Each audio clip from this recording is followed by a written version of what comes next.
Nickelodeon can be a child actor's dream gig, but which former stars have taken shots at the network? We're about to find out. You may have forgotten pop princess Ariana Grande originally rose to fame as Cat Valentine, a sweet but ditzy high school student who had eye-catching red hair on the Nickelodeon series Victorious and Sam and Cat. Hi! Oh, dang it! My gum fell out of my mouth.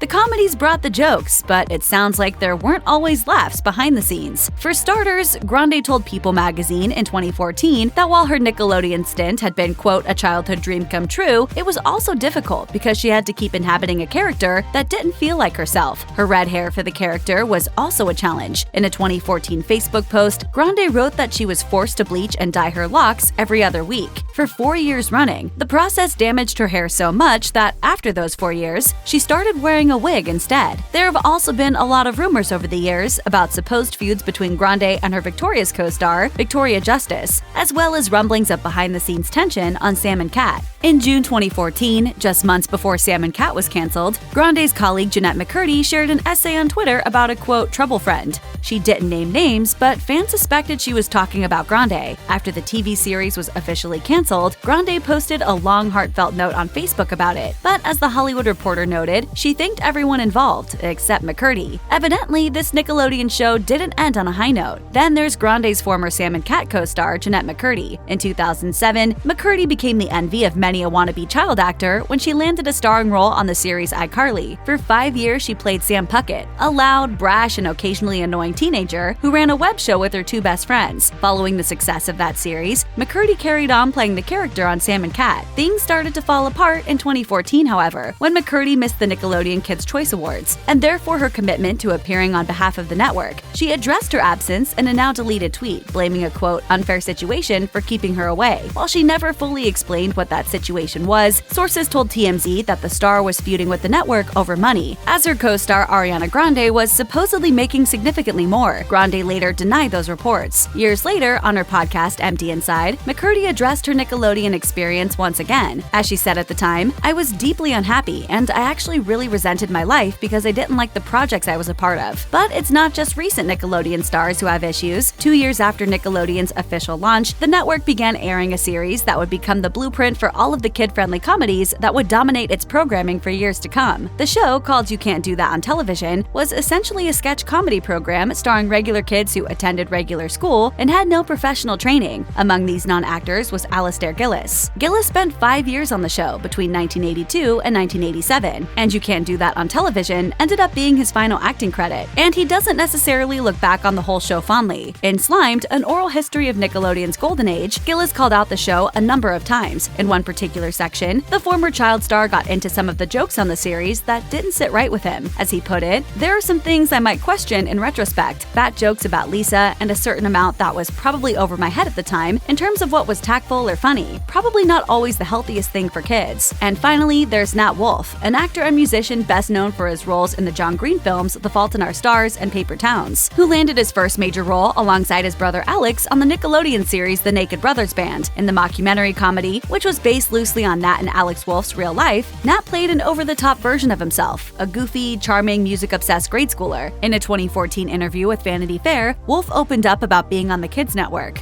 He told the interviewer that while he enjoyed his time on the show because it allowed him to work with all his real-life best friends, he didn't necessarily think that most of the shows on Nickelodeon were very high quality. In 2009, the Naked Brothers Band ended after Nickelodeon and the Wolff family couldn't come to an agreement about the future of the series. Nat later told The Hollywood Reporter that the situation was, quote, confusing because the Naked Brothers Band was never actually canceled. It just sort of stopped happening. In the end, however, it seems his experience wasn't all bad. Following their show's Zoom reunion in 2020, Nat told Stylecaster that he and Alex were not opposed to the idea of a Naked Brothers Band Netflix special, but only if it was perfect.